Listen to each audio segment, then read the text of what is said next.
मैं कई वर्षों से अपने साथ डाटा एंट्री रमा चौक पे सेल्स सेंटर चलाता हूं और मैं अपने अनुभव के आधार पे मैं आप लोगों के लिए 10 ऐसे सर्विसेज लेकर के आया हूं जो कि सेल्स सेंटर वाले होते हैं डेली का 1000 से 2000 का इनकम यहीं से करते हैं, जिसमें 9 ऐसे सर्विसेज हैं जो बिना CSC ID के ये सर्विसेज आप कस्टमर को दे सकते हैं। और मैं साथ में सर्विस के साथ साथ उसका प्रॉफिट बताऊंगा कि ये सर्विस के साथ कितना प्रॉफिट आपको मिलेगा। तो जो 10 नंबर वाला सर्विस है वो बहुत ही इंपॉर्टेंट सर्विस है, क्योंकि जो सेल्स सेंटर वाले होते हैं सबसे ज्यादा पैसा यहीं से छापते हैं। तो आप 10 नंबर वाला सर्विस को जरूर देखिए। और मैं इसी 10 सर्विसेज में से मैं अपना सर्विस बताऊंगा कि मेरे पास सबसे ज्यादा कस्टमर कौन सर्विस के लेकर के आते हैं। तो बस आप वीडियो को अंत तक जरूर देखिए और आपको ये वीडियो देखने के बाद जरूर कुछ ना कुछ नया जानकारी मिलेगा। तो चलिए वीडियो को शुरू करते हैं। तो मैं आप लोगों के लिए 10 सर्विस लेकर के आया हूँ। तो 10 सर्विस में एक एक पॉइंट में आपको डिटेल से बताऊंगा। सबसे पहला सर्विस है वो है आपका pan card, voter ID card, Ayushman card, e-Shram card, जो भी कार्ड रिलेटेड काम है वो जो कि कॉमन काम है, ये बिना CSC ID के भी आप ये कर सकते हैं। और इसका काम जो है, इसका जो सर्विस है वो कस्टमर कुछ ना कुछ आते ही रहेंगे आपके पास। तो ये pan card, voter ID card या आयुष्मान कार्ड बना करके आप एक कार्ड बनाने में आपको 100 रुपीज का प्रॉफिट हो सकता है। मतलब 100 रुपए का आप एक कार्ड बना करके उसमें प्रॉफिट कमा सकते हैं। तो आप ये जो कॉमन काम है ये काम को आप देख सकते हैं, पैन कार्ड, आयुष्मान कार्ड और आप वोटर ID कार्ड, ये काम आते रहते हैं। सबसे ज्यादा पैन कार्ड का काम आपके पास हमेशा आते रहेंगे अगर आपके पास कस्टमर बने हैं। तो अब बात करते हैं सेकंड सर्विस के बारे में। तो सेकंड जो सर्विस है वो है सरकारी बहाली, जो कि सरकारी बहाली जान ही रहे हैं। चाहे आप किसी भी स्टेट से हो, चाहे आप सेंट्रल के बहाली हो या स्टेट के बहाली हो, कुछ ना कुछ वैकेंसी या ये सब आते रहता है। तो आप सरकारी बहाली का फॉर्म भर के भी 80 रुपए से 100 रुपए का प्रॉफिट कमा सकते हैं। तो आप सरकारी बहाली का फॉर्म फिल करके भी अच्छे से डेली का 80 से 100 रुपए एक फॉर्म भर करके भी आप प्रॉफिट कमा सकते हैं। तो आपके पास जितने ज्यादा कस्टमर होंगे, जितने ज्यादा कस्टमर आएंगे आपके पास, उतना ज्यादा आपको प्रॉफिट होगा। अब बात करते हैं तीसरे सर्विसेज के बारे में। तो तीसरा सर्विस है वो है APS। APS का मतलब होता है कि आप आधार से पैसा निकासी करके अच्छा इनकम कर सकते हैं, क्योंकि जो सेल्स सेंटर में होता है, जो ऑनलाइन सेंटर में ज्यादातर काम यही आता है। आपको डेली ये काम आपको मिलेगा, आधार से पैसा निकासी काम आपको डेली मिलेगा। आपका कस्टमर जरूर आएगा आपके पास। तो आप पैसा आधार से निकाल के भी अच्छा अर्निंग कर सकते हैं। उसके लिए आपके पास 40-50 हजार, 1 लाख का आपके पास कैश होना चाहिए। और आप 1000 पे 10 रुपये का चार्ज कर सकते हैं। और इसी में साथ साथ आप मनी ट्रांसफर भी कर सकते हैं, और मनी ट्रांसफर करके भी आप अच्छा अर्निंग कर सकते हैं। तो ये आप आधार से पैसा निकासी करके और मनी ट्रांसफर करके अच्छा अर्निंग डेली का कर सकते हैं। और जो सेल्स सेंटर वाले होते हैं उनका ये मेन काम होता है, क्योंकि ये डेली ये काम आते रहता है उनके पास। अब बात करते हैं चौथे सर्विसेज के बारे में। तो चौथा सर्विसेज है वो है आपका, आप सिम सेल करके भी अच्छा अर्निंग कर सकते हैं। जैसे कि एयरटेल का सिम, जियो का सिम, आप ये सेल करके भी अच्छा अर्निंग कर सकते हैं। मैं खुद अपना जो सेल सेंटर है उसमें मैं अपना एयरटेल और जियो सिम दोनों का मेरे पास ID है, और एक सिम पे आपको 120 रुपए का प्रॉफिट होता है। अगर आप जियो का सिम सेल करें या एयरटेल का सिम सेल करें, दोनों पे सेम ही प्रॉफिट होता है लगभग।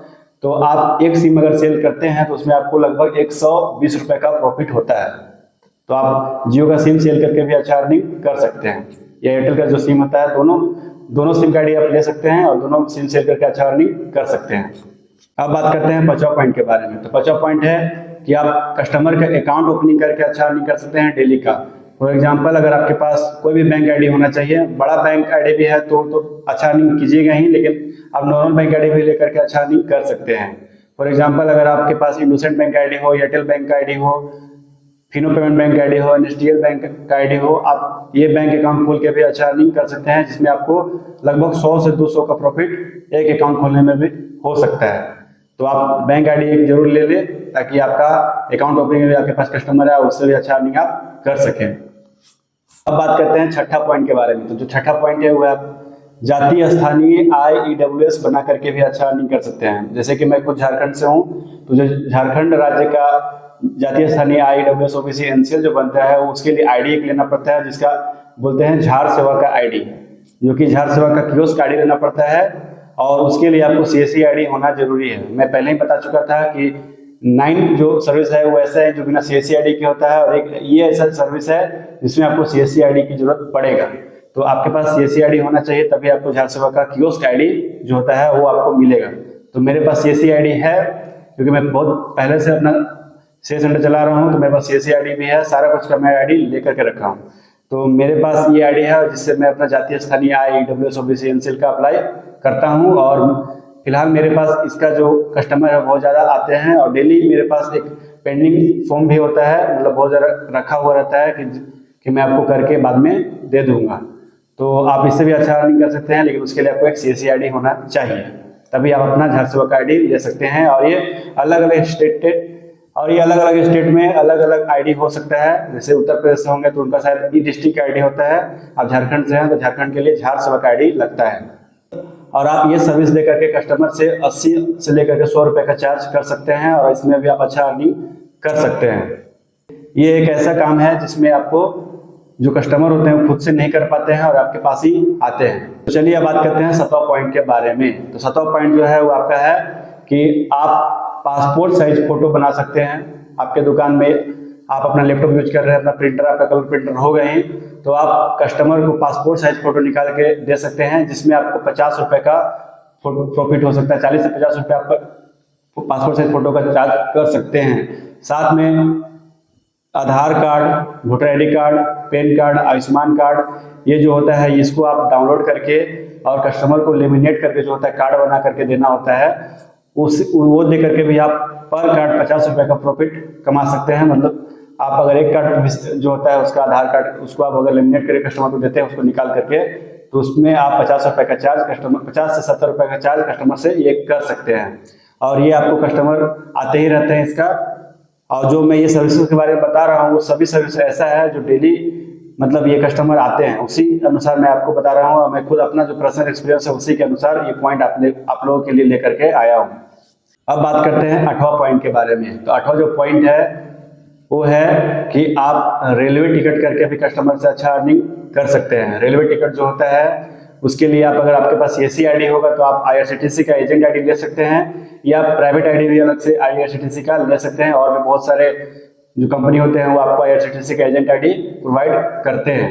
तो आप IRCTC का एजेंट ID भी लेकर के अच्छा अर्निंग कर सकते हैं। अगर आपकी लोकेशन पे IRCTC एजेंट ID का डिमांड होगा, टिकट का डिमांड होगा, तो आप वहाँ से भी अच्छा अर्निंग करके कस्टमर मतलब जो अच्छा अर्निंग कर सकते हैं और कस्टमर का जो टिकट है वो भी कर सकते हैं। तो मेरा जो शॉप है वो खास चौक पे है, खास शहर में ही है। तो मेरे पास रेलवे टिकट का कस्टमर आते हैं तो मैं उससे भी अच्छा अर्निंग करता हूँ रेलवे टिकट करके भी। तो अगर आप IRCTC का एजेंट ID लेना चाहते हैं तो आप CSC ID होगा तब CSC ID के थ्रू भी अपने एजेंट ID जो IRCTC का है वो ले सकते हैं, अप्लाई कर सकते हैं। और मैं खुद उसका यूज करता हूं क्योंकि मेरे पास CSC ID के ही माध्यम से जो IRCTC का एजेंट ID मिला हुआ है उसी के अनुसार मैं ये काम करता हूं। अब बात करते हैं कि आपको रेलवे टिकट में कितना प्रॉफिट होता है। तो आप एक टिकट पे कस्टमर से एक्स्ट्रा 50 से 100 रुपये का चार्ज कर सकते हैं। अब बात करते हैं 9 पॉइंट के बारे में। तो जैसा कि मैं झारखंड राज्य से हूँ और ये जो भी अदर स्टेट वाले हैं सभी के लिए ये है। तो जैसे कि झारखंड राज्य में जमीन का रसीद या कैरेक्टर सर्टिफिकेट जो होता है जो कि स्टेट गवर्नमेंट के अंदर ही बनता है, या जमीन का रसीद जो कटता है वो हर एक स्टेट का अलग अलग होता है। तो झारखंड राज्य का आप जमीन का रसीद का चालान कटा सकते हैं। अगर आप बिहार से होंगे तो बिहार का भी जमीन का रसीद का चालान कटा सकते हैं। उत्तर प्रदेश से होंगे उत्तर प्रदेश का जमीन का रसीद का चालान कटा सकते हैं। या आप जैसे कि मैं झारखंड से हूँ तो आप यहाँ से कैरेक्टर सर्टिफिकेट अप्लाई कर सकते हैं, क्योंकि ये काम आते ही रहते हैं। स्टूडेंट हो या कोई भी जॉब में भी जाता है तो उनको कैरेक्टर सर्टिफिकेट का डिमांड होता है। तो आप कैरेक्टर सर्टिफिकेट अप्लाई करके भी अच्छा अर्निंग कर सकते हैं, जिसमें आपको अगर आप जमीन का रसीद का चालान कटाते हैं तो आप कस्टमर से 50 से 100 रुपये का चार्ज कर सकते हैं। और अगर आप कैरेक्टर सर्टिफिकेट बनाते हैं तो आप कस्टमर से उसमें भी आप 100 रुपये का चार्ज कर सकते हैं। अब बात करते हैं 10 पॉइंट के बारे में, जो कि ये सबसे मोस्ट इंपोर्टेंट पॉइंट है, जो कि मैं वीडियो के फर्स्ट में बता चुका था कि ये इसी से जो सेल सेंटर वाले होते हैं सबसे ज़्यादा पैसा छापते हैं। और वो जो काम है वो है कि बाकी जो अदर काम आप अभी तक बताएं, जो भी 9 पॉइंट बताएं, ये जो कॉमन काम होता है, ये मतलब कस्टमर जो होता है वो डॉक्यूमेंट लेकर के आएगा उनका, आप ये काम को आसानी से कर सकते हैं। लेकिन कोई काम ऐसा होता है जिसमें कस्टमर खुद से कराने में असमर्थ होते हैं। उनके पास डॉक्यूमेंट होता है लेकिन वो दौड़ना नहीं चाहते, वो कहीं का चक्कर लगाना नहीं चाहते। वो चाहते हैं कि आप ही उसका काम को करा दीजिए और जो भी खर्च होगा आपको कस्टमर पैसा दे देता है। जिसमें मतलब बहुत से कस्टमर ऐसा है कि खुद से करा लेते हैं, लेकिन बहुत से कस्टमर के पास समय नहीं होता है। उसके कारण से वो चाहते हैं कि आपका जो भी खर्चा हो रहा है आप अपना मतलब मैं आपको पैसा दे दे रहा हूँ और आप उसका काम को मेरा कंप्लीट करा के दे दीजिए। तो जैसे कि ड्राइविंग लाइसेंस हो गया, राशन कार्ड हो गया, वृद्धा पेंशन हो गया, जन्म प्रमाण पत्र हो गया, जीएसटी रजिस्ट्रेशन हो गया, ये सब बहुत तरीक़े से काम है जो कि आप खुद से ये चीज़ करा सकते हैं। अगर कस्टमर असमर्थ होते हैं, कस्टमर खुद से आपको डिमांड करते हैं कि आप ये मेरा काम करा दीजिए, तो अगर आपका ये काम के लिए लिंकअप है तो आप खुद से ये करा सकते हैं, खुद से भी दौड़ के एक चीज़ करा सकते हैं। लेकिन याद रखें कि कोई भी ये काम इलीगल तरीका से नहीं होना चाहिए, उसका सारा डॉक्यूमेंट ओके होना चाहिए, तभी आप ये जो काम है वो आप कराइए। ऐसा नहीं कि कस्टमर कुछ भी आप बोल रहा है और आप उनका काम इलीगली टाइप से करा रहे हैं, तो नहीं, आपको जो काम है वो लीगल तरीका से कराना है। बस कस्टमर का डॉक्यूमेंट सब ओके होना चाहिए, तभी आप काम को लीजिएगा, अन्यथा आपको फंसने का भी चांसेस है। तो और आपको इसके लिए करना क्या होगा कि आपको खुद से हर जगह लिंकअप करना होगा, आपको कॉन्टैक्ट बनाना पड़ेगा, तभी आप इससे अच्छा अर्निंग कर सकते हैं। तो उसके लिए अगर आपके पास जब भी समय मिले तो आप ये जो भी काम जहाँ पे होता है उससे आपको थोड़ा संपर्क करना है, और बाकी और भी जो सेल सेंटर वाले होते हैं उनसे भी आपको संपर्क बना करके रखना है, क्योंकि जितने लोगों से संपर्क कीजिएगा उतना आपको फायदा है। क्योंकि प्रत्येक जो भी सेल सेंटर वाले होते हैं हर जगह उनका एक नया नया जगह कॉन्टैक्ट होता है, आपको उनसे जरूर कुछ ना कुछ फायदा ही होगा। यानी कि मान लीजिए कि जो भी बचा हुआ काम रहता है, जो कस्टमर कराने में असमर्थ होते हैं, उनको काम करा करके आपको अच्छा अर्निंग यहाँ से भी मिल जाता है। कस्टमर खुद चाहते हैं, क्योंकि बहुत से कस्टमर ऐसा होते हैं कि नहीं चाहते हैं कि वो दौड़े, नहीं चाहते हैं कि ब्लॉक का चक्कर लगाना, नहीं चाहते हैं कि कहीं ऑफिस का चक्कर लगाना पड़े, तो चाहते हैं कि आप ही जो उनका खर्चा हो रहा है वो खर्चा ले लीजिए और आप उनका काम को कंप्लीट करा के दे दीजिए। तो आप इस तरीक़ा से इसमें अच्छा अर्निंग कर सकते हैं, जिसमें आप मिनिमम 500 से 1000 1500 का आप अच्छा प्रॉफिट एक काम में कर सकते हैं और एक काम से कमा सकते हैं। तो जो सेल सेंटर में जो काम होता है, जो भी ऑनलाइन सेंटर का जो काम होता है, उसमें मिनिमम जो प्रॉफिट होता है वो हर काम में आपको 50 रुपया और 100 रुपया से नीचे का काम ही नहीं होता है। तो आप एक चीज़ जान लीजिए, अगर आप अगर सेल सेंटर चला रहे हैं तो यही एक ऐसा काम है जिसमें जो कस्टमर अगर आपके पास बना हुआ है, अच्छा लोकेशन पर आपका सेल सेंटर खुला हुआ है, अच्छा आपके पास कस्टमर आ रहा है, तो आपको सबसे ज़्यादा प्रॉफिट इसी लाइन में होता है। क्योंकि इसमें आपको कुछ बेचना नहीं है, ऐसा नहीं है कि आप 1000 रुपये का किराना सामान का दुकान है और आप 1000 रुपये का कुछ सामान सेल करते हैं और आपको उसमें 50 रुपये का प्रॉफिट होता है, तो नहीं, इसमें जो भी प्रॉफिट होता है वो आपका सीधे प्रॉफिट ही होता है। क्योंकि आप इसमें सिर्फ करना क्या है, ऑनलाइन जो काम होता है वो करके आप दे देते हैं और कस्टमर को बस रिसिप्ट थमा देना है, आपको एक पेपर प्रिंट करके दे देना है। तो आपको ये वीडियो देखने के बाद समझ में आ चुका होगा कि जो 10 सर्विसेज है उसमें से 9 जो सर्विस ऐसे हैं जो बिना CSC ID के आसानी से आप कर सकते हैं। बस प्रत्येक का अलग अलग ID लेना पड़ेगा। अगर आधार से पैसा निकालने के लिए आपको अलग से ID लेना पड़ेगा, रेलवे टिकट के लिए अलग से ID लेना पड़ेगा, तो सभी के लिए अलग अलग ID लेना पड़ता है। जियो का सिम, जियो एयरटेल का सिम सेल करने के लिए अलग से ID लेना पड़ेगा। बाकी अगर pan card, Ayushman card, voter ID card बनाते हैं तो आप डायरेक्ट गूगल से भी बना सकते हैं, इसके लिए आपको CSC ID लेने की भी कोई जरूरत नहीं है। बस आपको CSC ID की जरूरत झार सेवा का ID लेने में पड़ेगा। तो बस इस तरीके से आप कस्टमर को 10 सर्विस दे करके डेली का अच्छा अर्निंग कर सकते हैं। अगर आपके पास कस्टमर होंगे तो आप डेली का 1000 2000 नहीं, आप डेली का 3000 4000 भी कर सकते हैं। बशर्ते है कि आपका दुकान अच्छा लोकेशन पे होना चाहिए और कस्टमर से अच्छा व्यवहार बना के रखिए, कस्टमर को ऐड कीजिए, ग्रुप बनाइए और व्हाट्सएप सर्विस दीजिए और कस्टमर को बेस्ट ऑफ बेस्ट सर्विस दीजिए, ताकि डेली आपका कस्टमर जुड़े और आपसे ये काम कराएं। और साथ में एक टिप्स भी दे रहे हैं, मैं ये 10 सर्विस बताया, लेकिन इसमें कहीं पे भी ये नहीं बताया कि आपको फोटोकॉपी करके भी अच्छा अर्निंग करना है। मैं इस वीडियो में कहीं भी शुरू में नहीं बताया कि आपको फोटोकॉपी भी एक सर्विस है, ये सर्विस में नहीं आपको काउंट करना है।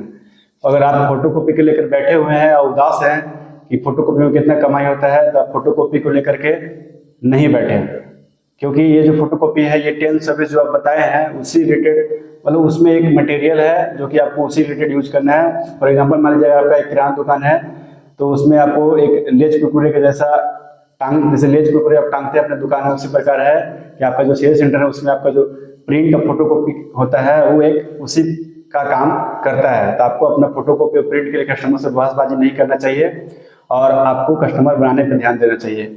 नहीं कि आज आप फोटोकॉपी के लिए कस्टमर से 1-2 रुपए के लिए उनसे उलझ जाते हैं, जिससे आपको कस्टमर बिगड़ जाएंगे और आपका जो ये 10 सर्विस है वो आपको आने वाले टाइम में कस्टमर आपके पास ये कोई सर्विस नहीं कराने आएगा।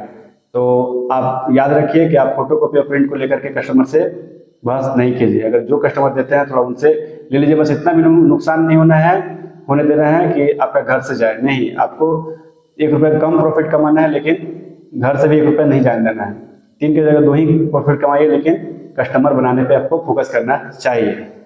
आई होप कि आपको वीडियो थोड़ा इंफॉर्मेटिव हो तो वीडियो को लाइक कर दीजिएगा और आप कमेंट में जरूर बताइएगा कि आप अपना शेयर सेंटर कहाँ चलाते हैं, आपका जो लोकेशन है वो कहाँ का लोकेशन है और आप अभी शेयर सेंटर कहाँ चलाते हैं और कौन ऐसे हैं जो अभी अपना नया शेयर सेंटर शुरू करना चाहते हैं। और फिर भी आपको कोई इंक्वायरी होगा तो कमेंट कीजिएगा, मैं आपको रिप्लाई जरूर करूँगा।